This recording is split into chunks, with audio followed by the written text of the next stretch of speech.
सपीतवस्त्रं सरसीरुहेशं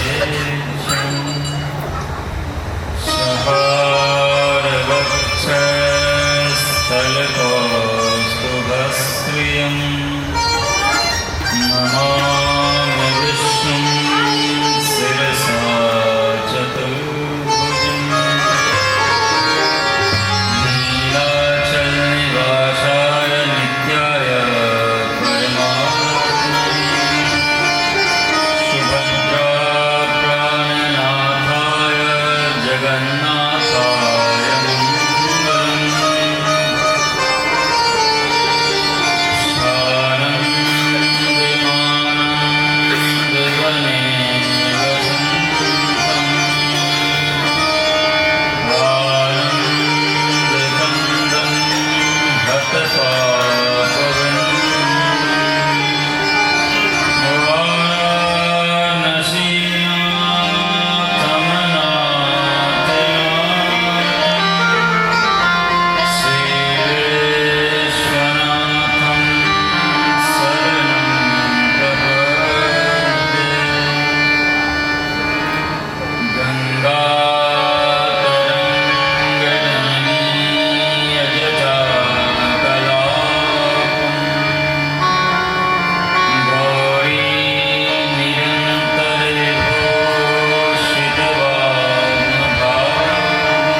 पुरुषोत्तम लीला बिहारी अखिल कोटि ब्रह्मांड नायक भगवान कृष्णचंद्र से आग्रह वो आकर के व्यास पीठ पर विराजमान हो जाए। पंचदेवता नवग्रह 10 दिक्पाल इष्ट देवता कुल देवता ग्राम देवता से आग्रह आकर के अपना अपना स्थान ग्रहण करें। श्री हनुमान जी महाराज से आग्रह किया कर कथा मंच के दाईं ओर अपना स्थान ग्रहण करें, क्योंकि कहा गया है यत्र यत्र रघुनाथ कीर्तनम तत्र तत्र कृतमस्तकांजलि वाष्पवारि परिपूर्ण लोचनम मारुतिम नमत राक्षसांतकम।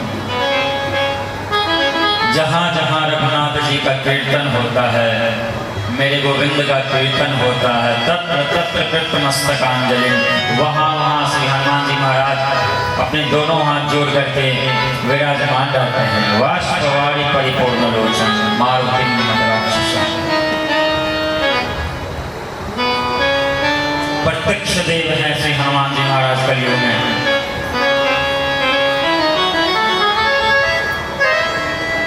श्रीमद् भागवत की कथा का आज तीसरा दिवस। आप समस्त भक्त प्रेमी यदि अपने अपने कार्य को संपन्न कर चुके हैं तो कथा पांडाल की ओर अपने प्यारे प्यारे चरणों को कष्ट देते हुए बढ़ाने का प्रयास करें।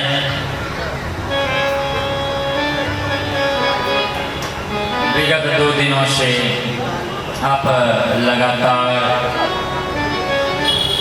कथा रस में डुबकी लगाते जा रहे हैं। प्रथम दिवस मैंने आपको श्रीमद् भागवत का महात्म्य बताया।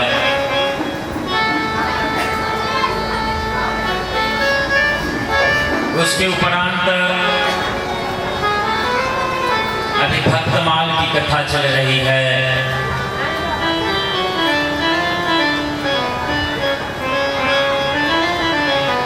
परमात्मा के जितने भक्त हुए सत्ता तो उन्हीं से है।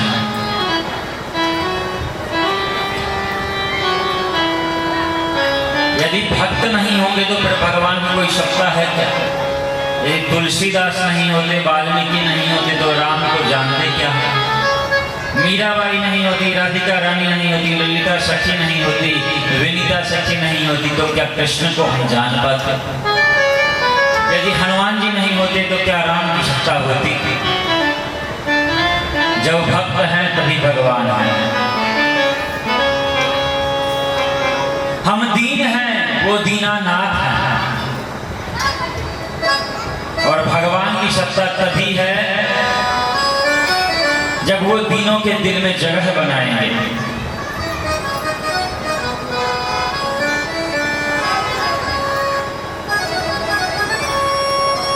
बड़ा ही प्यारा एक भजन है, आप लोग गाएंगे जी। जो दीनों के दिल में जगह तुम न पाते तो किस दिल में होती हिफाजत तुम्हारी।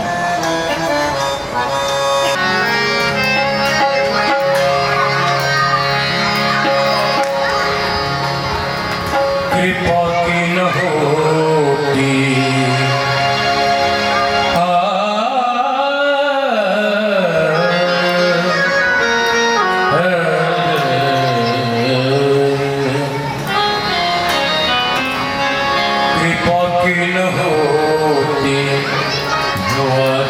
तुम्हारी, कृपा की न हो जो आदत तुम्हारी, सुनी ही रहती अदालत तुम्हारी। कृपा की न होती जो आदत तुम्हारी, कृपा की न होती तो सुनी रहती अदालत तुम्हारी। कृपा की न होती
दिल में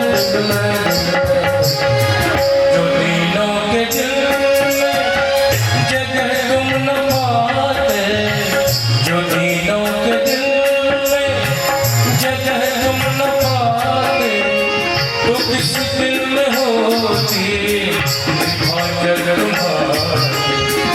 गरीबों की दुनिया है आबाद तुमसे, गरीबों की दुनिया है आबाद तुमसे।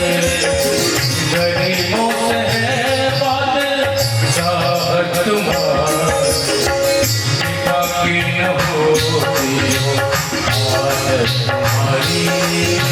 तो सुनी रहती अदालत तुम्हारी,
बाकी न होती।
दिल में होती हिफाजत तुम्हारी, हिफाजत न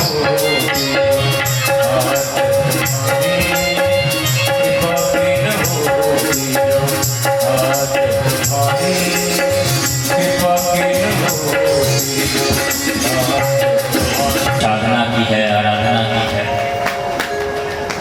तो परमात्मा फल अवश्य देता है।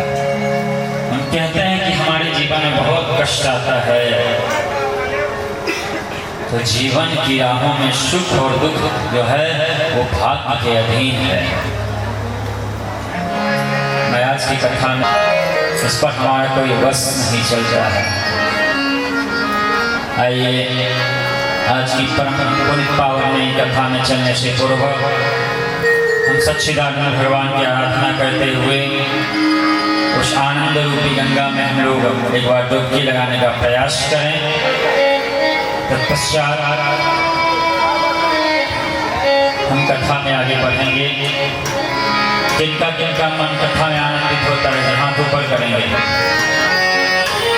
तो आइए हम सब मिलकर के एक बार आनंद रूपी उस गंगा में डुबकी लगाने का प्रयास करें और ताली सबकी बजती रहनी चाहिए। जय श्री राधे।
काले के ऊपर भगवान ने अपनी कृपा दृष्टि बरसाई।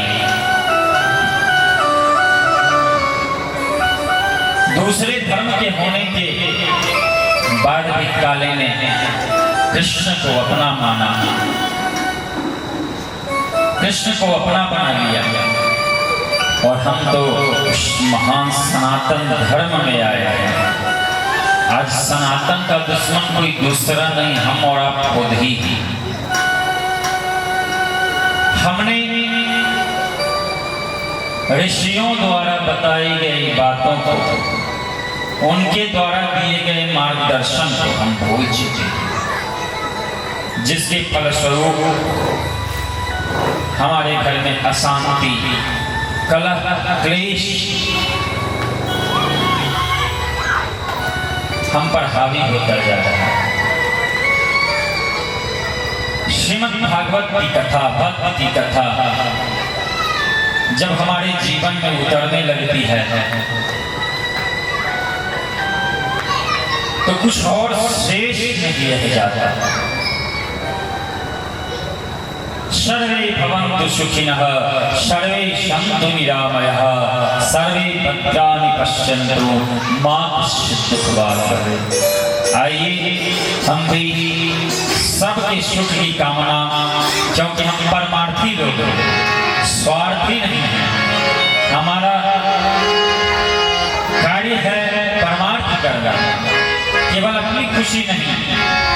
हमारे साथ साथ संसार के जितने संसारी हैं, जितने गांव के लोग हैं, सब सुखपूर्वक रहें। आइए एक बार सुखी रहे सबको, इच्छा सबकी एक है, भगवन पूरी हो। सुखी रहे संसार, इच्छा सबकी एक है,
कहाँ गए सामने कि आपके घर में खूब धन धान्य भरा हुआ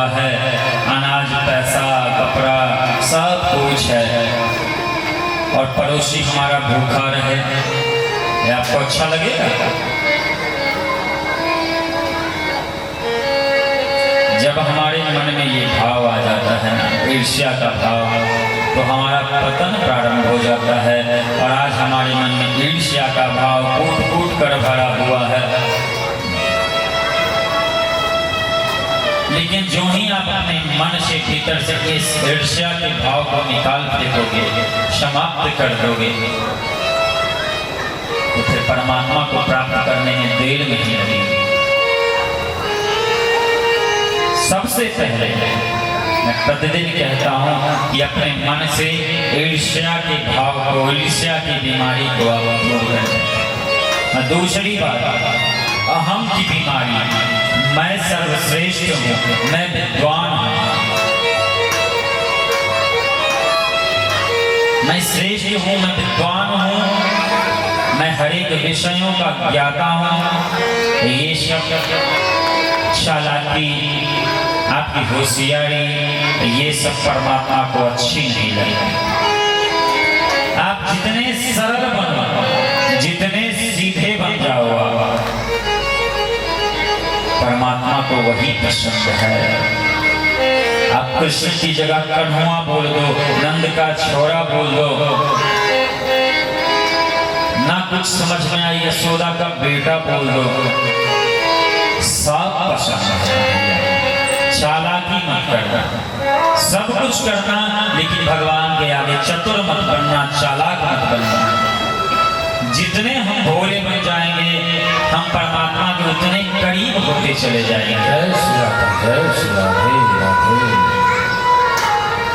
कोई लाख विद्वान है, लाख पंडित है, ज्ञाता है। आज मैं इसी से कथा में आ रहा हूँ, भक्तमाल की कथा। अभी तक आपने रामायण की कथा श्रवण की है, मानस की कथा सुनी है, श्रीमद् भागवत की कथा श्रवण करी है, लेकिन मैं कल से ही आपको भक्तमाल की कथा श्रवण करा रहा हूँ। भक्तमाल में काले खां का वर्णन आपने कल श्रवण किया। आज प्रयास रहेगा, यदि समय रहे तो 2-3 कथा यदि हो जाए, उन कथाओं को मैं रखने का प्रयत्न करूंगा, क्योंकि आज माँ तारा भी आने वाली है। उसके पूर्व भक्तमाल में आज हम रामदास जी के चरित्र का वर्णन करेंगे। रविदास जी को तो सब लोग जानते हैं, बहुत महान संत, बड़े भक्त हुए भगवान के। आज हम रामदास जी की कथा श्रवण करेंगे। फिर यदि समय बचा तो भक्त अंगद की कथा श्रवण करेंगे। अंगद बाली के पुत्र नहीं, एक अंगद थे, भगवान जगन्नाथ जी के भक्त थे। एक अंगद हमारे उड़ीसा में हुए, भगवान जगन्नाथ जी के बड़े परम भक्त हुए अंगद जी। आज भी यदि आप जगन्नाथपुरी जाओगे तो भगवान के गले में जो मणि विराजती है, जगन्नाथ भगवान के गले में, वो अंगद जी की ही मणि है। तो उनकी कथा को श्रवण करेंगे। कथा एक से एक परमात्मा की कथा है, हरि की गाथा है। गोस्वामी जी ने कहा है ना, हरि अनंत हरि कथा अनंत, बहुविधि कहानी सुनहि सब संता।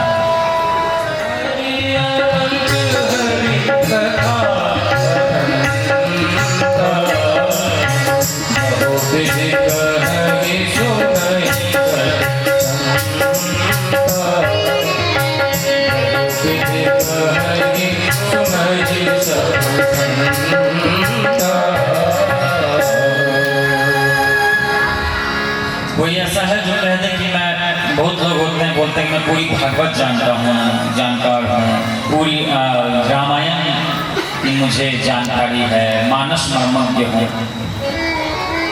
कोई है नहीं संसार में परमात्मा की बनाई हुई सृष्टि में जो पूर्ण है। पूर्ण तो बस सर्वश्रेष्ठ परमपिता परमेश्वर परमात्मा ही पूर्ण है।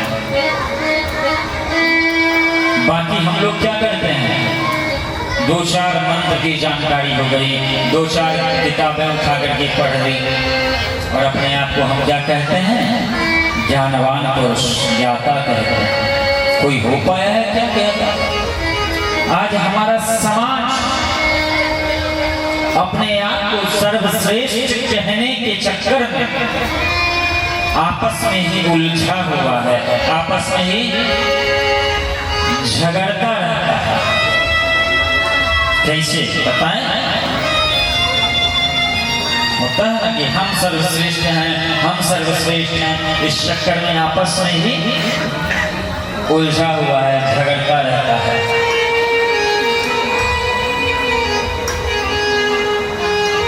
एक बार दो ग्राम सिंह का मतलब जानते हो? गांव का शेर किसे कहा जाता है? संस्कृत शब्द है। ग्राम सिंह कहा जाता है श्वान को, कुकुर को, कुत्ता को। तो दो कुत्तों में झगड़ा हो गया, दो कुत्तों में झगड़ा हो गया। अब झगड़ा होता ही है कुत्तों के बीच में, आदमी के बीच में कभी झगड़ा होता है क्या? झगड़ा तो हमेशा कुत्तों के बीच में ही होता है। जो आदमी है उसके बीच तो कभी हमने झगड़ा नहीं देखा है।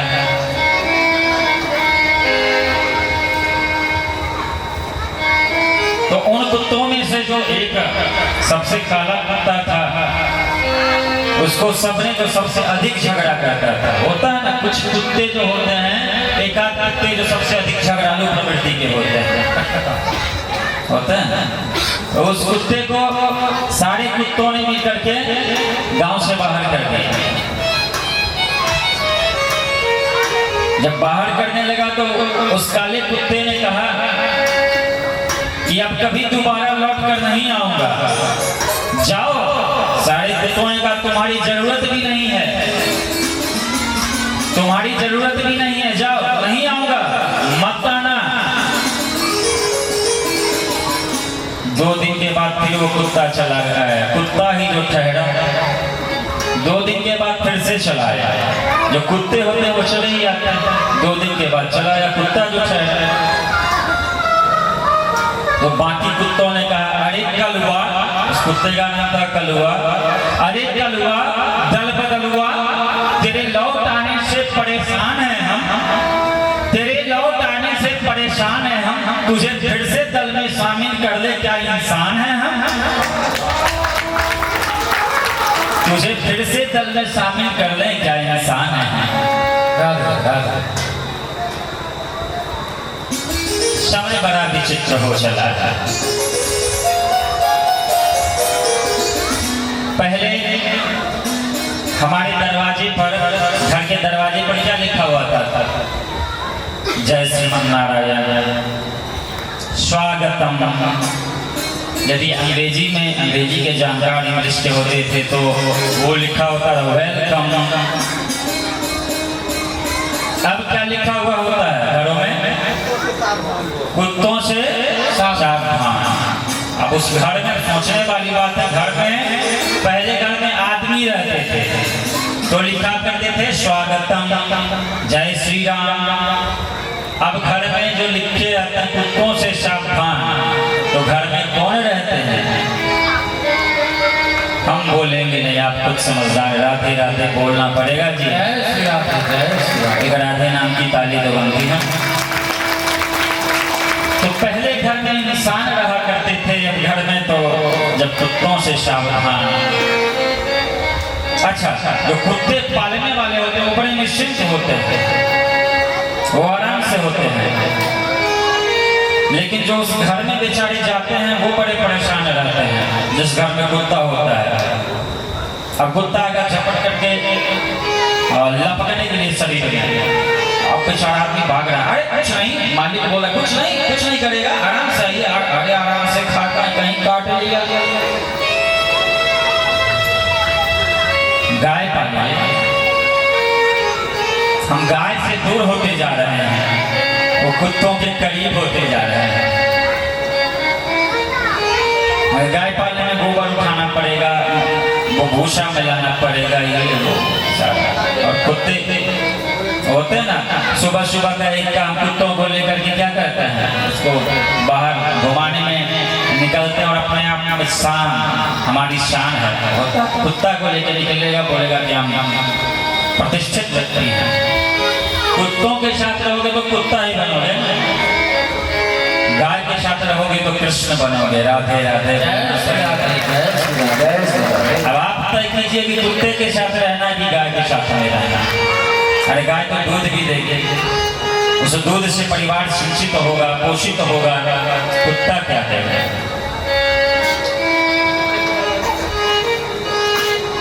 बाहर आ गया कुत्ता, मार्ग में मिल गया, रोटी दो रोटी दे दी, अच्छी बात है। घर के अंदर प्रवेश करके उस कलुआ को, दल बदलुआ को यदि हम प्रवेश करवाएंगे घर के भीतर, तो कुत्ता यदि घर के भीतर प्रवेश करेगा तो हमें कुत्ता ही बना देगा। इसको ध्यान दीजिएगा। तो जो कुत्ते होते हैं, कुत्तों को रोटी दे दे, सब कुछ दे दे, लेकिन कुत्तों को अधिक ज्ञान न दे। राधे राधे बोलना पड़ेगा जी।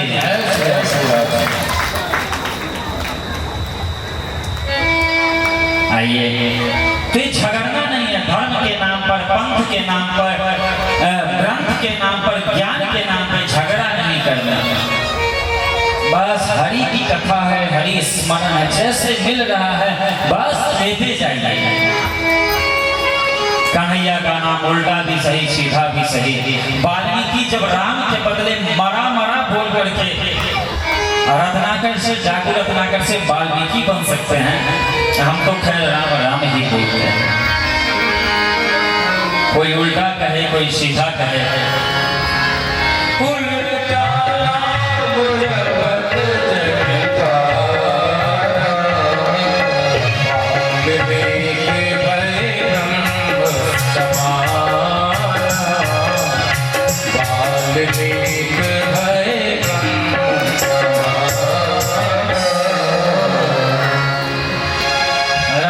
कैसे भी ले लो चलेगा, उल्टा सीधा जैसे हो। नहा के लो, बिना नहाए लो, कोई फर्क नहीं पड़ता। हम नहाते हैं, शरीर को शुद्ध करते हैं, तो अपनी शुद्धि करते हैं, आत्मशुद्धि। भगवान नहीं कहते आपको कि तुम नहा के आओ तो अगरबत्ती जलाओगे, फूल चढ़ाओगे, तभी हम प्रसन्न होंगे, ऐसी कोई बात नहीं है। ये हम अपनी आत्मशुद्धि के लिए करते हैं, ताकि शरीर हमारा चकाचक रहे, मन तरोताजा लगे, फ्रेश रहे।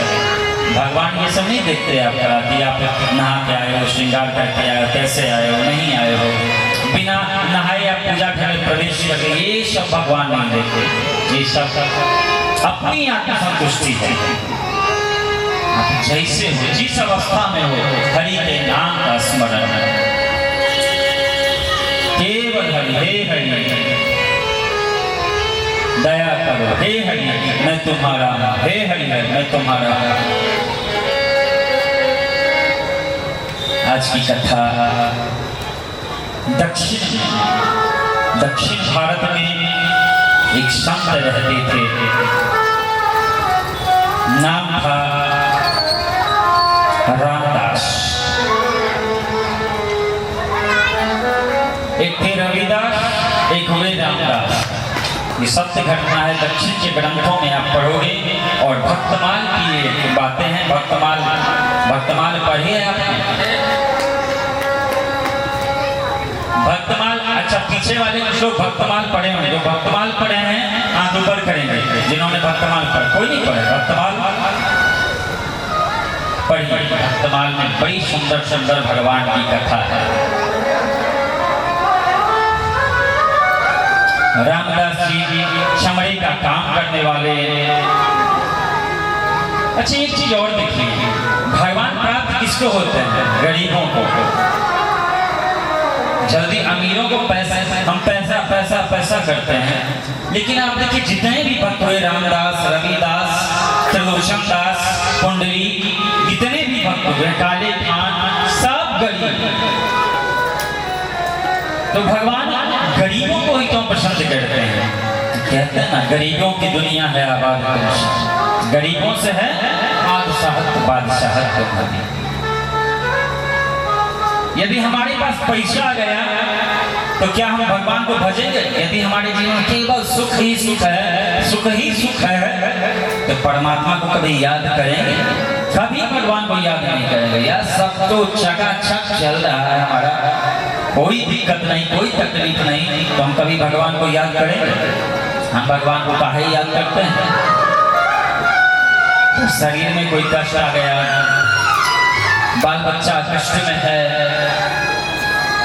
पैसा नहीं आ रहा है, तभी भगवान भी याद आते हैं। जिस दिन आपके पास खूब पैसा आ गया, सब कुछ चकाचक है, तो हम भगवान से दूर होने लगते हैं, याद नहीं आएंगे।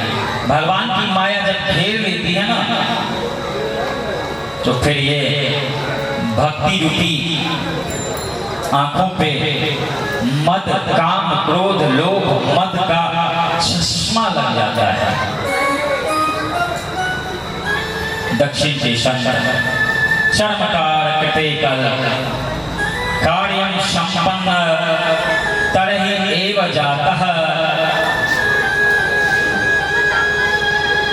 आपने कृत्यं तस्य भार्या सार्धम् अपि गच्छ।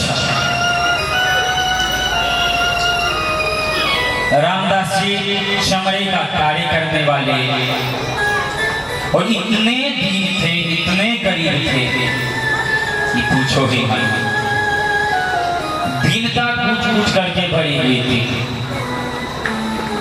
किसी प्रकार से 2 वक्त भोजन की व्यवस्था, सुबह शाम यदि भोजन की व्यवस्था हो जाती थी, यही बहुत था। किसी भी प्रकार से 2 वक्त भोजन की व्यवस्था हो जाए, यही बहुत था।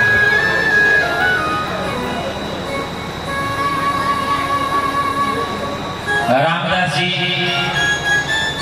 का विवाह हुआ, एक बहुत ही, जैसे स्वयं गरीब थे उसी प्रकार से पत्नी भी बहुत गरीब, एक गरीब स्त्री थी, गरीब कन्या थी, निर्धन थी। उसी से रामदास जी का क्या हुआ? क्या हुआ जी? आपसे हम सुनना चाहता है, क्या हुआ? विवाह, विवाह हुआ। आप अपने बाल बच्चे का क्या करते हैं? विवाह। 2 चीज होता है, एक विवाह होता है और एक, यदि गांव की भाषा में बोले तो क्या उसको बोलते हैं? बियाह बोलते हैं। विवाह और बियाह दोनों में अंतर है। जो बिना पैसा लिए होता है, बिना किसी ताम झाम के होता है, वो होता है विवाह। जिसमें हम धन लेते हैं, बेटी के बाप से चूस करके पैसा लेते हैं, वो क्या होता है? बियाह।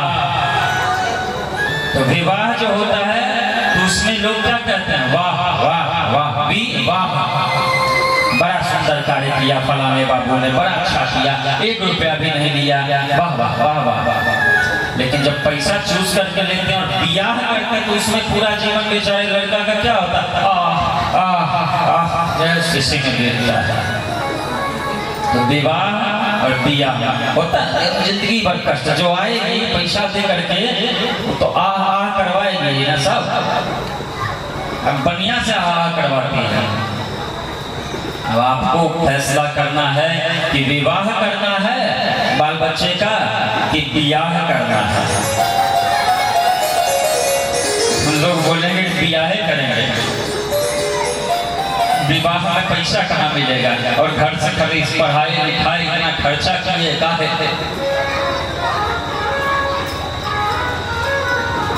गोविंद की इच्छा से तो रामदास जी का विवाह हुआ। बड़ी सुंदर धार्मिक प्रवृत्ति की पत्नी थी उनकी। देखिए जी, भक्ति मार्ग में कहा गया है कि पति और पत्नी का अनुनाश्रय संबंध होता है भगवान की प्राप्ति में। यदि अच्छी पत्नी नहीं मिले तो फिर जीवन नरक के समान है। यदि पत्नी सुंदर मिल गई, सुंदर क्या चेहरे से ना, स्वभाववश भगवान की भक्ति करने वाली, यदि पति हमारे समाज की सेवा करते हैं, परिवार की सेवा करते हैं, तो पत्नी भी उसी में योगदान देती चली जाए। हमारे माता पिता को अपने माता पिता से भी बढ़कर सम्मान करें तो वह पत्नी होती है। विवाह के बाद जैसे ही गोत्र परिवर्तन होता है तो स्त्री के लिए वो कन्या से स्त्री बनती है, और जैसे ही स्त्री बनती है तो उसका गोत्र कुल सब बदलता है। तो अपने माता पिता से बढ़ के जो सास ससुर को समझे, जो बेटी क्या करती है, एक कुल की नहीं दो कुल की लाज बचाती है, दोनों कुल की लाज बचाए। तो ऐसी बहू लाना, ऐसी पत्नी लाना जो कि हमारा सौभाग्य उदय कर दे, भाग्य उदय कर दे। तो रामदास जी की पत्नी भी बड़ी बेचारी भावना से ओतप्रोत,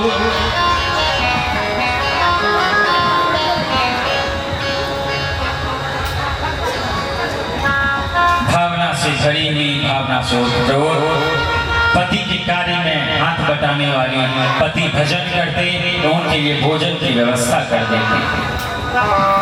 अब बेचारे रामदास जी इतने सीधे कि काम उतने देर ही करते, जाकर के बाजार में जूते सिलने का काम किया करते।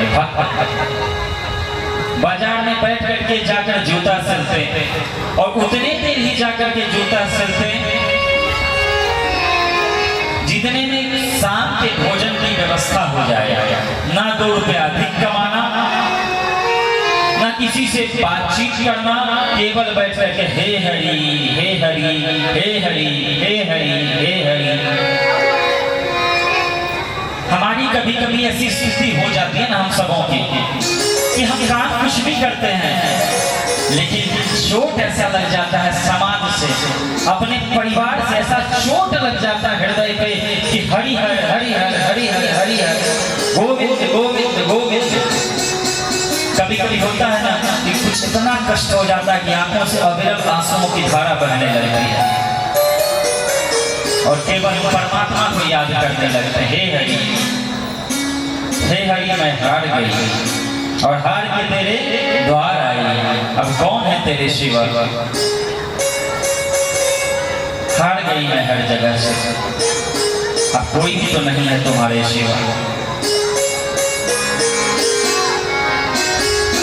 ये दुनिया वाले उपहास उड़ाएंगे, इनके सामने जाकर के हम रोएंगे तो ये दुनिया वाले मजाक बनाएंगे, लेकिन एक हरि है वो सुनेगा,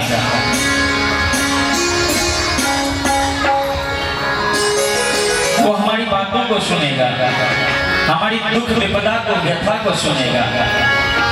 आप हो कभी जाकर के भगवान के सामने बैठ करके रोते हो, जब बहुत मन एकदम कष्ट से भर जाता है, तकलीफ से भर जाता है, तो भगवान ठाकुर जी के सामने जाकर के रोते हैं। कौन कौन है, हाथ ऊपर करेंगे जरा, रोते हैं, बड़ी अच्छी बात है। केवल उनके सामने कोई नहीं जगत में, हम संसार में हैं तभी तक हैं, एक जब उम्र बढ़ती जाती है तो अनुभव बढ़ता जाता है, और जैसे जैसे हमारा अनुभव बढ़ता है तो यही कहता है अनुभव हमारा, एक सत हरि भजन जगत सब सपना है, सब मिथ्या है, ब्रह्म सत्यम जगत मिथ्या, ब्रह्म सत्यम जगत मिथ्या, जगत मिथ्या। राधे राधे। केवल पर ब्रह्म परम पिता परमेश्वर ही एक सत्य है, कोई दूसरा सत्य नहीं। आज बाल बच्चा जो बेटा है वो बात की नहीं सीखता है। हम जिस बच्चे को पाल पोस करके बड़ा करते हैं, उसे पढ़ाते लिखाते हैं, लेकिन जब उसका विवाह हो जाता है, उसकी शादी हो जाती है, जरा गौर करेंगे इस बात पे जो मैं कहने जा रहा हूं, तो तो हमारा पतन कितना हो गया कि आपका बाल बच्चा आपकी नहीं सुनता है। आप एक बात बोलो, 4 बात आपको सुना देगा। ये पतन है। यदि माता पिता ने, पिताजी ने कोई घर बना दिया, मैं छोटा सा उदाहरण देकर के आगे निकलूंगा। पिताजी के घर को क्या समझते हैं? सरकारी भवन। पिताजी ने जो घर बना दिया, उस पिता के घर को सरकारी भवन समझते हैं।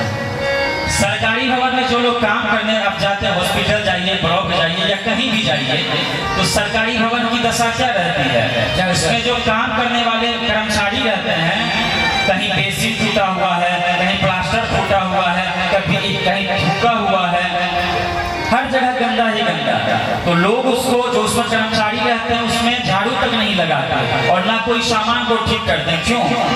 क्योंकि वो समझते हैं कि ये सरकारी भवन है, मेरा प्राइवेट थोड़े ही है। लेकिन जो उनका प्राइवेट भवन रहता है, प्राइवेट मकान है, घर है, उसको देखिए कितना चकाचक। अगर एक पानी की टंकी भी टूट गई, तुरंत उसे लगाएंगे। ठीक उसी प्रकार से पिता के द्वारा बनाया गया घर जो होता है, उसको बाल बच्चा सरकारी घर समझ लेता है। यदि बाप का घर है, बाप के 2 बेटे हैं, तो दोनों बेटे क्या करते हैं? पिताजी घर बनाए हैं, यदि उसमें कुछ सामान टूट गया, हम क्यों लगाएंगे, ये तो सरकारी घर है। यदि वही अपना प्राइवेट घर कहीं बेगूसराय में लेकर के बना लेगा बेटा, फिर उसमें जाके व्यवस्था देखिए कितना चकाचक है। तो माता पिता को सरकारी समझ लिया, कितना पतन हो गया हमारा। ये हर घर की बात है, हर घर सरकारी हो गया, हर बेटा प्राइवेट हो गया।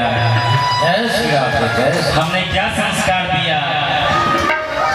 ये आप जैसे सरकारी बनोगे ना, तो सरकारी की क्या एक दशा होती है, धीरे धीरे टूट जाता है। ठेकेदार बेटा क्या करेगा? जब ज्यादा जर्जर हो जाओगे आप, किसी नौकर को टेंडर दे देता, ठेकेदार को टेंडर दे के आपकी थोड़ी बहुत मरम्मत करा देगा, खुद नहीं आएगा। पता समाज कहाँ जा रहा है, स्तर कितना गिरता जा रहा है। राधे राधे बोलना पड़ेगा जी। स्तर विहीन हम न बने, अपने स्तर को ऊपर करें, स्तर को ऊंचा उठाएं। स्तर हमारा कैसे ऊंचा उठेगा? जब तक हम बाल बच्चे के आगे आकर के हरि नाम नहीं गाएंगे। स्तर ऊंचा उठेगा, बाल बच्चे को पकड़ के, कितने पिताजी हैं जो पकड़ के, चलो घर में सो रहा है मोबाइल, चलो बैठ करके वहाँ राम की कथा हो रही है, कुछ सीखोगे। अरे ये तो इतना अच्छा विद्यालय होता है, इतना बढ़िया विद्यालय, इतना बढ़िया क्लासरूम होता है, ऐसी शिक्षा कहीं प्राप्त होती है? सर्व शिक्षा प्राप्ति न श्रीमद् भागवत कथा। श्रीमद् भागवत कथा के अर्थ में आपको संपूर्ण शिक्षा प्रदान होगी। जीवन किस प्रकार से जीना है, मैं कहता हूँ ना बार बार, ये कोई ऐसी वैसी किसी की कथा नहीं है, ये तो हम सब के जीवन की व्यथा है। हम सब परेशान हैं, हम सब रो रहे हैं। कितने पिताजी होंगे जो बेचारे सरकारी भवन के झूठ फूट बोल नहीं पाते हैं कि बेटा थोड़ा सा इधर भी राधे राधे बोलना पड़ेगा। राधे राधे। कथा की ओर चलते हैं। रामदास जी का विवाह होता है। पत्नी बड़ी धर्मशील, रामदास जी बेचारे बैठ करके बाजार में जूता सिलते हैं और राम राम राम राम हरि हरि हे हरि करते रहते हैं। एक दिन की बात है, राज्य में चौर क्रिया, चोरी करने वाले कुछ चोर भगवान के मंदिर में, सबसे सॉफ्ट टारगेट कहाँ होता है? भगवान के मंदिर को भी नहीं छोड़ा उन्होंने। भगवान के मंदिर में जाकर के चोरी करने गए। तो जब भगवान के मंदिर में चोरी करने गए तो धातुओं का बना हुआ, सोने का बना हुआ, सोने के सिंहासन पे शालिग्राम भगवान बैठे हुए थे। तो चोर ने सोचा, जल्दी से जैसे ही उस चौकी को, सिंहासन को उठाया, साथ में वो शालिग्राम भगवान भी साथ में छोड़ के चले गए। सब सामान को तो चोरों ने आपस में बांट लिया, सोने के सिंहासन को, संत को, कलश को, लेकिन वो जो छोटा सा शालिग्राम का पत्थर बच गया। शालिग्राम भगवान आपने देखा, काले चमकीले पत्थर सुंदर से, कभी उसमें आप देखना रसगुल्ला जैसा लगता है ना, कि रसगुल्ले से मिठास वो शालिग्राम में होती है। तो सिंहासन के सहित जब उठाया, चोरों ने सब चीज का बंटवारा कर दिया। जब वो पत्थर बच गया, सोचा इस पत्थर का हम क्या करेंगे, ये तो हमारे किसी काम का नहीं है। छोड़ गए बाहर, तो देखा क्या, कोई अगल बगल तो है नहीं। दृष्टि गई, एक रामदास जी पे दृष्टि गई, जो बैठ करके जूता सिल रहे थे और हे हरि हे कन्हैया हे मोहन हरे राम हरे कृष्ण कर रहे थे। उनको जाकर के कहा, ओ चमत्कार, तुम जो ये धागा, जूता सिलने वाला, धागा काटने वाला जो यंत्र होता है, तुम इस पर जब धार देते हो तो ये ईंट पे धार देते हो। हमारे पास एक ऐसा सुंदर पत्थर है कि उस पर तुम यदि उस चमकीले धातु को, काटने वाले धातु को धार दोगे तो बहुत सुंदर धार आएगा। रामदास जी ने कहा ठीक है भैया दे दो पत्थर। तो चोरों ने कहा पत्थर फ्री में दें क्या? तो चोर टाइप के आदमी होते हैं ना, अपना वो क्या बोलते हैं उसको, चमड़ी चली जा, चमड़ी ऐसा ही ना पकड़ दे, चमड़ी, हाँ चमड़ी जाए लेकिन दमड़ी ना जाए। तो वो चोर टाइप के जो व्यक्ति होते हैं, जो अपना 1 रुपया बाप रे बाप कभी निकाल नहीं सकते, तो छोड़ क्या कि हम बदले में ऐसे पत्थर कैसे दे देंगे। तो उन्होंने कहा रामदास ऐसा करो, तुम मुझे जूता दे दो, मैं बदले में तुम्हें ये पत्थर दे देता हूँ, और इस पर तुम इतना घिसना, औजार को घिसते रहना, चमकाते रहना, धार देते रहना। रामदास जी ने एक जूता दिया चोर को, और बदले में वो पत्थर मिल गया। बेचारे को क्या पता कि ये पत्थर है या फिर शालिग्राम है। पत्थर को लेकर के रामदास जी उस पर धार देने लगे, अपने औजार को धार देते थे, प्रतिदिन धार देते, और जब धार दिया तो देखा क्या सचमुच बहुत तेज धार आ गया। बड़ी विचित्र बात, जब धार देते थे तब भी राम राम कृष्ण कृष्ण गोविंद गोविंद हे हरि गाते रहते थे। कोई भी काम करें राम राम हरि हरि गोविंद गोविंद गाना बिल्कुल मत भूलिए, मन में एकदम बिठा लीजिए आप, मन में एकदम इस चीज को आप बिठा लीजिए कि भगवान का नाम छोड़ना नहीं, किसी भी स्थिति में, किसी भी परिस्थिति में क्यों नहीं।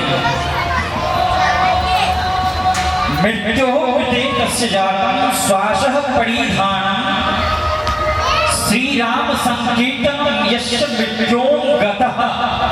भगवान का नाम है हमेशा आता है, लेकिन जब अंतिम समय आता है तो जल्दी हमारे मुंह से भगवान का नाम नहीं निकलता। शास्त्रों में कहा गया है श्वास है मृत्यों गतः, जब व्यक्ति मृत्यु के अंतिम पायदान पर पहुंच जाए तो हमें चाहिए कि जाकर के जिस समय उसकी सांस निकले, जिस समय उसकी प्राण निकले इस शरीर से, उस समय जाकर के उसके कान में हे हरि हे राम हे कृष्ण, अंतिम समय में भगवान का नाम जरूर श्रवण कराना चाहिए।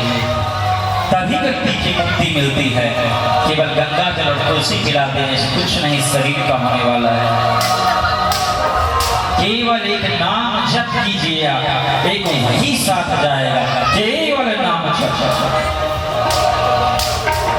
तो रामदास जी धार देते रहते, राम राम गाते रहते। अब क्या किया मालूम है, वो धार कैसे देते थे? तो धार देने के लिए शालिग्राम का पत्थर गोल सा इधर करते इधर छिटक कर चला जाता, इधर करते इधर छिटक कर चला जाता। तो बैठ जाते और बैठ करके दोनों पैर से, जैसे ये पत्थर शालिग्राम जी दोनों पैर से दाब देते थे, दोनों पैर उस पर रख करके दाब करके फिर उसमें धार देते। सोचिए जरा प्रभु की भक्ति। लेकिन रामदास को कुछ पता ही नहीं कि हम किसके माथे पर पैर रख रहे हैं। साक्षात शालिग्राम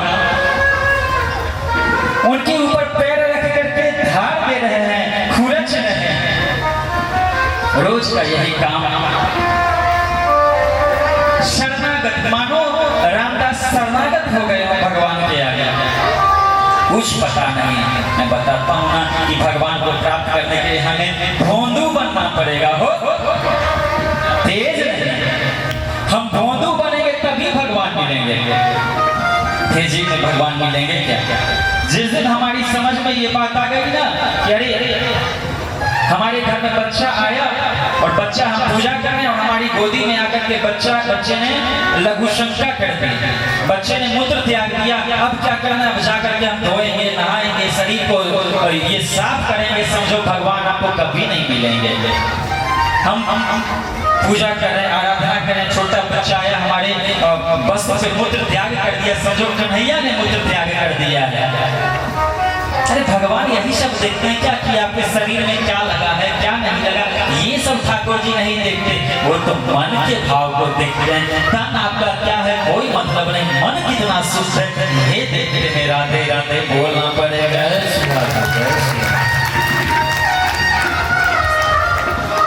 संयोग से एक दिन एक ब्राह्मण, बड़ा ही संस्कृत जानकार, वेद का ज्ञाता ब्राह्मण उधर से गुजर रहा था।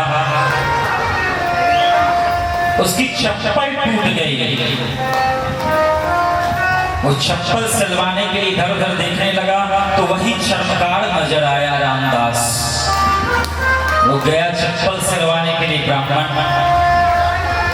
देखता क्या है, नजर जैसे ही गई, अरे राम राम राम, ये क्या कर रहा है? अरे ये तो लगता है कि साक्षात शालिग्राम है और शालिग्राम पर दोनों पैर रख करके राम राम राम। तुम क्षमाड़ ही जाकर के रह गए, मेरे प्रभु को भ्रष्ट कर दिया। राम राम राम, तुमने गलत किया, मेरे प्रभु पर पैर रख दिया। तुम कुछ पैसा ले लो और बदले में शालिग्राम भगवान को मुझे दे दो। अब तो ज्यों ही रामदास जी ने ये सुना, आंखों से अविरल अश्रु की धारा बहने लगी, अविरल धारा बहने लगी। कितना बड़ा घोर अपराध हो गया हमसे। हो क्या मैं इस पाप से कभी मुक्त हो पाऊंगा? जिस हरि को मैं भजता हूं, मैं उसके अपने चरणों पैरों तले कुचल रहा था, उसके माथे को, मस्तक को छीन रहा था। क्या इस अपराध से कभी मुझे मुक्ति मिलेगी? हे ब्राह्मण देवता, मैं ठहरा मूढ़ अधम जाति का चर्मकार हूं। मुझे क्या पता कि ये शालिग्राम साक्षात मेरे हरि ठाकुर जी थे। मुझे तो चोरों ने पत्थर कह के दे दिया। पंडित जी ने कहा कुछ पैसा दे दो और बदले में मुझे शालिग्राम को दे दो। रामदास रोने लगे और कहा मैंने क्या इसे पैसे से खरीदा है इन्हें, अब ले जाए इन्हें, मैं इनके योग्य नहीं हूं। बहुत रोने लगे, बहुत रोने लगे। ब्राह्मण देवता शालिग्राम भगवान को लेकर के अपने घर आ गए और घर आए तो सबसे पहले उन्होंने क्या बोला?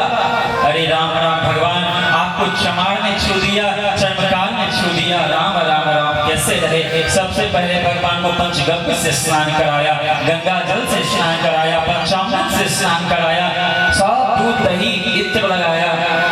उसके बाद पंचोपचार नहीं, षोडशोपचार से पूजन किया। दो प्रकार की पूजा होती है। हमारे घर में जो ब्राह्मण देवता पूजा करवाते हैं वो पंचोपचार से करवाते हैं, लेकिन जो वैदिक ब्राह्मण होते हैं वो षोडशोपचार से पूजन करवाते हैं। जैसे आप ये पंचोपचार से पूजा की विधि कैसे कहते हैं? श्रीखंड चंदनम नित्यम बंदनम पवित्रम पापनाशन। लेकिन वही आप षोडशोपचार विधि में जाइएगा तो मंत्र परिवर्तित हो जाता है। गंधर्व द्वारा शांति पुष्टांग करिष्ये ईश्वरी सर्वभूतानां तानि भवेस्यम्। यदि आप पंचोपचार विधि से करवाते हैं तो क्या कहते हैं? तदीयं वस्तुदेव तद्मेव समर्पयेत् गृहाण शोभो भूत्वा प्रसीद परमेश्वर। उसी को यदि आप षोडशोपचार में आते हैं तो परिवर्तित होकर के नाभ्यायाशदंतरिक्षगं जिष्णोद्योषमवर्तता पत्रां भूमिर्दिश सहस्रोत्रां तथा लोकान् कल्पयन् हो जाता है। विधि वही है, बस थोड़ा सा फर्क है। देखते हो ना, स्लीपर क्लास और एसी बोगी। जाना तो परमात्मा के पास ही है, तो क्या जो जनरल डिब्बे में जाएंगे वो नहीं पहुंचेंगे परमात्मा के पास? पहुंचेंगे। महाराज 1604 से ब्राह्मण देवता ने खूब पूजन किया, भगवान का सब कुछ किया, भोग लगाया, सब कुछ किया, खूब अच्छा सा सिंहासन लगाया, प्रेम से गया। रात्रि में ब्राह्मण शयन किया। जब रात्रि में सोता है, उस रात्रि में स्वप्न में भगवान आ जाते हैं और स्वप्न में आकर के कहते हो, ब्राह्मण मैं तुम्हारे इस मंत्र से, तुम्हारी इस पूजा से प्रसन्न नहीं हूँ, क्योंकि तू जो मंत्र बोल रहा है तेरे अंदर ज्ञान का अहंकार है, तुम्हारे भीतर ज्ञान का अहंकार है कि मैं मंत्र का ज्ञाता हूँ। तू पूजा तो मेरी कर रहा है, लेकिन भावना तेरी शुद्ध नहीं है। पंडित जी पूजा, हम कहते हैं ना कि ब्राह्मण के मुख से पाक हो गए। यदि ब्राह्मण हमारे घर में आकर के मंत्र जप कर दिए तो हमें सारा फल मिल गया, और उन्हीं ब्राह्मण को थोड़ा सा दक्षिणा कम कर दिए तब देखना क्या फल देते हैं। राधे राधे बोलना पड़ेगा। ब्राह्मण फल तभी देंगे जब उनकी पूरी दक्षिणा आप देते हैं। तो सबसे पहले ब्राह्मण से पूजन करवाओ, सब कुछ अच्छा है, लेकिन हम प्रयास करें सारा पूजन हम खुद स्वयं करें भगवान को। ब्राह्मण देवता अपना वैदिक मंत्र रखें, लेकिन हमें तो रामदास ही बनना है, रविदास ही बनना है, कबीरदास ही बनना है, तुलसीदास ही बनना है, माधवदास ही बनना है, ब्रह्मदास ही बनना है। आपने एक चीज देखा, जितने भक्त हुए सभी भक्त के आगे क्या लगा हुआ है? दास। और हम लोग दास का मतलब क्या समझते हैं? राधे राधे बोलना पड़ेगा जी। तो दास का मतलब, अरे हम भी दास हैं। यहाँ दास का मतलब खाली हम लोग चमत्कार से ही लेते हैं। अरे दास तो हम सब हैं। तुलसीदास ब्राह्मण जाति के थे। महाराज ब्राह्मण देवता के सपने में भगवान आकर के कहते हैं, मुझे तुम्हारी पूजा आराधना पसंद नहीं है, मुझे पहुंचा दो उस चमार के यहाँ, उस रामदास के यहाँ पहुंचा दो। वो जब मेरे ऊपर पत्थर मेरे ऊपर घिसता था, जब यंत्र वो घिसता था और हरि हरि कहता था, हे हरि हे राम हे कृष्ण जब गाता था तो मत पूछो कितना आनंद आता था। जय श्री राम, जय श्री राम।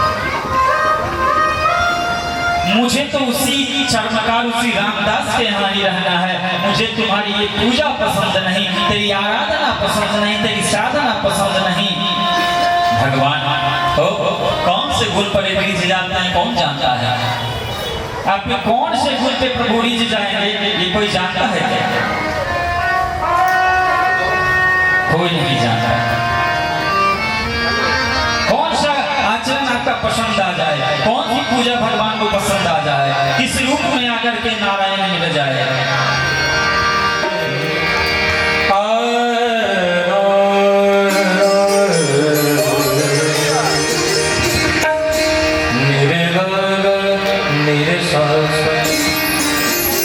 न जाने कौन से गुण पर दया निधि रीझ जाते, न जाने कौन। साथ गाइए, भगवान मिल जाएंगे, हो गारंटी दे रहा हूं। साथ गाइए। रीझ जाते यही सदग्रंथ कहते हैं, यही सदग्रंथ कहते हैं, यही हरिभक्त गाते हैं। न जाने कौन से गुण पे दया निधि रीझ जाते हैं।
ब्राह्मण के मन में ईर्ष्या होने लगी कि मैं ठहरा जाति का ब्राह्मण, मैं वेदों का ज्ञाता,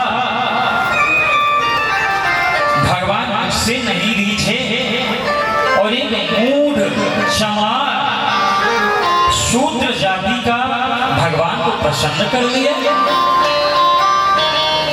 ईर्ष्या के भाव में चलता जा रहा है, चलता जा रहा है, चलता जा रहा है।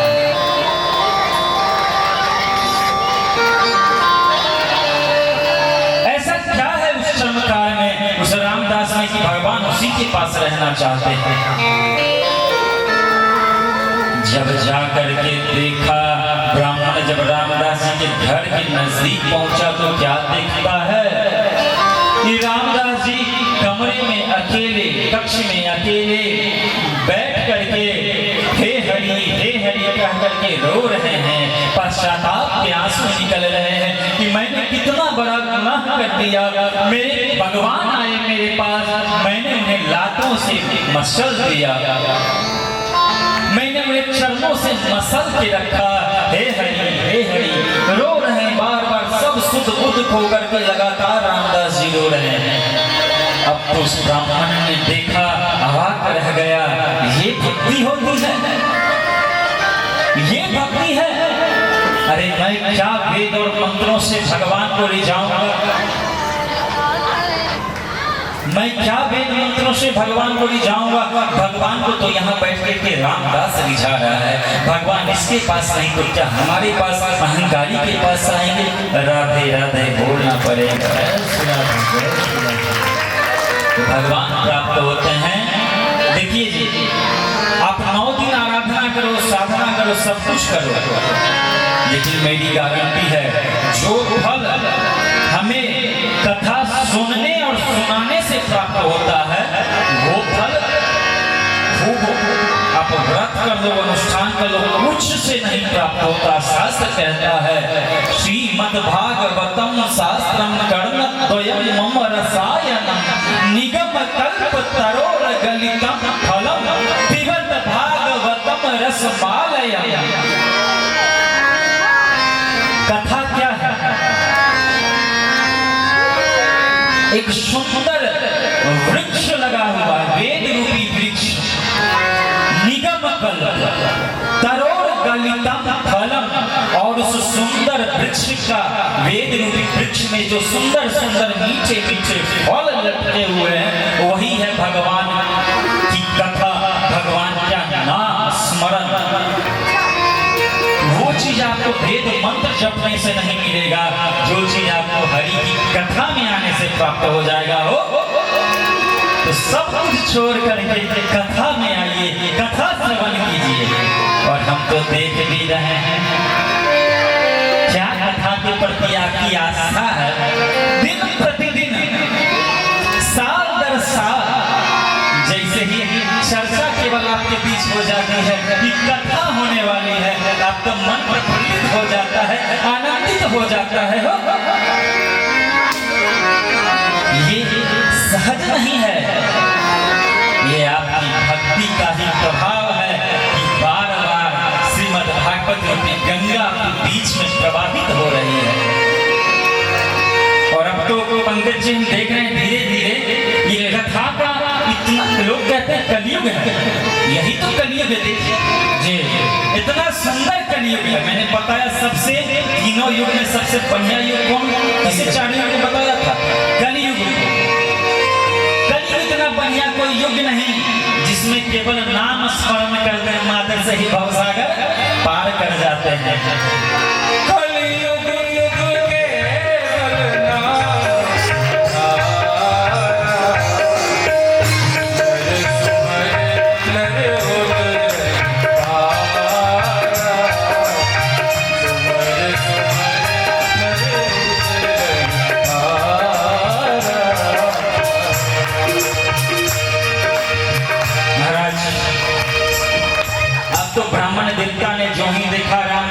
रोते हुए देखा, भाव विह्वल हो करके कहते हैं रामदास जी नेत्र खोलिए, अपनी आंखों को खोलिए और अपने शालिग्राम को लीजिए। रामदास रोने लगते और कहते प्रभु मेरे पास।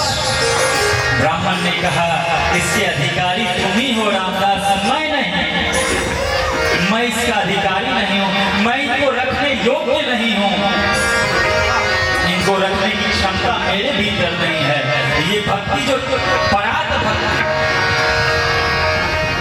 मैं तो केवल वेद गा करके धर्म कर रहा हूँ, लेकिन तुम तो हरि को गा करके परम धर्म कर रहे हैं। धर्म नहीं करना है, धार्मिक नहीं बनना है, धार्मिक बनने से काम नहीं चलेगा, परम धार्मिक बनेंगे तभी उद्धार होगा। हरि उनकी आंखों में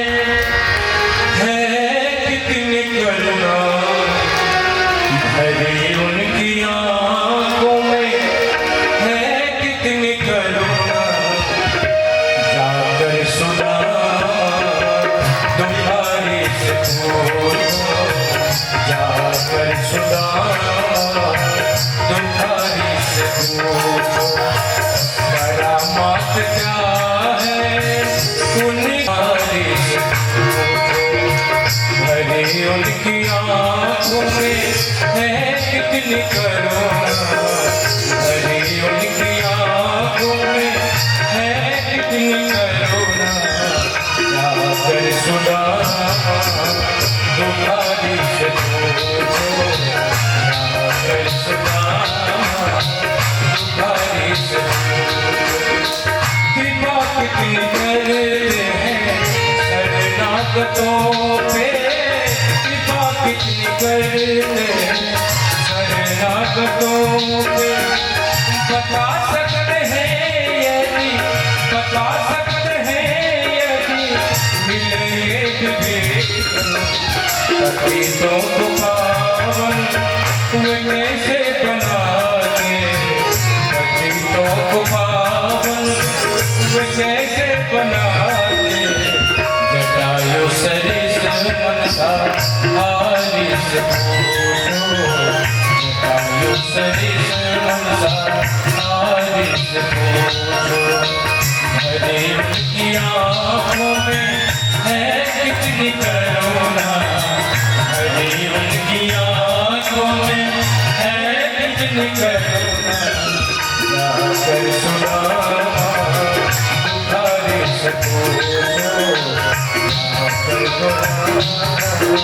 पुकारे से पूछो। समाप्त करवाओ प्रभु, बाल बच्चे सब सेटल करवाओ, काम धाम समाप्त करवाओ। और एकदम कभी अयोध्या, कभी काशी, कभी प्रभु के चरणों में लीन रहने का मन करता है। बहुत देख लिया संसार हमने, संसार वाले बहुत राधे राधे बोलना पड़ेगा जी। प्रेम से बोली राधे राधे, और जोर से बोली राधे। आवाज सब तक जा रही है ना, उधर पीछे वाली माता जी लोग आवाज जा रही है आपके पास, आवाज जा रही है, हाथ ऊपर करेंगे, सबके पास जा रही है। राधे नाम की जोर से ताली बनती है। महाराज शालिग्राम को रामदास जी शालिग्राम की पूजा करने लगे, आराधना करने लगे। यही होती है सच्ची भक्ति। भगवान किसके पास आ जाए।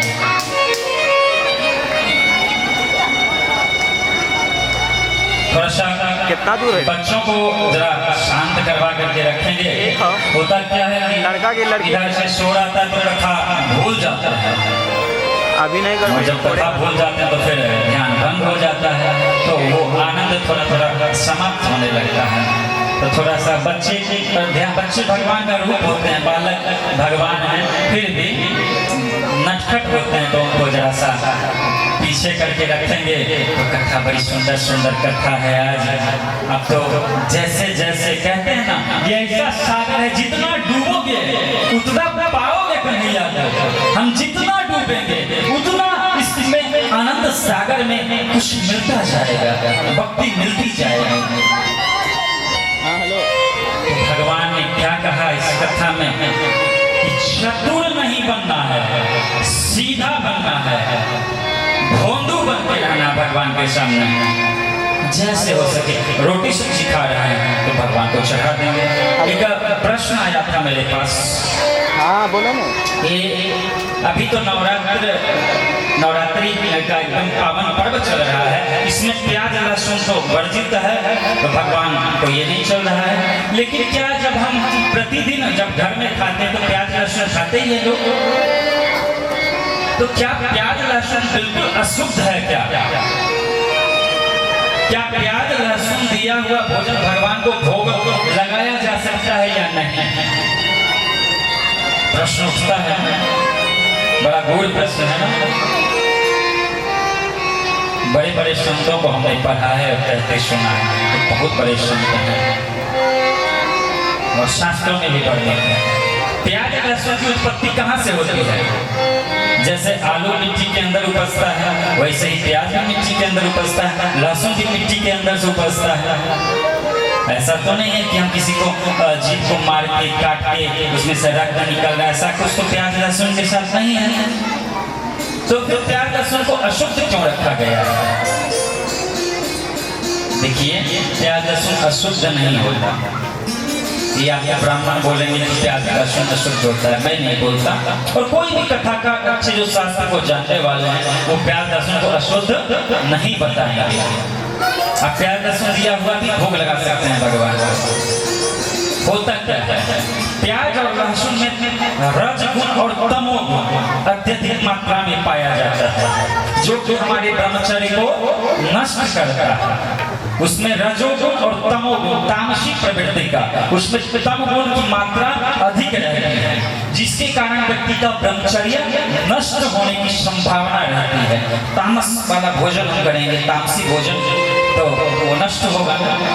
तो जब अनुष्ठान चलता है तो इसमें उसको वर्जित किया जाता है कि जब तक तक कम से कम अनुष्ठान हो रहा है तब तक हम ब्रह्मचर्य धर्म का पालन करें।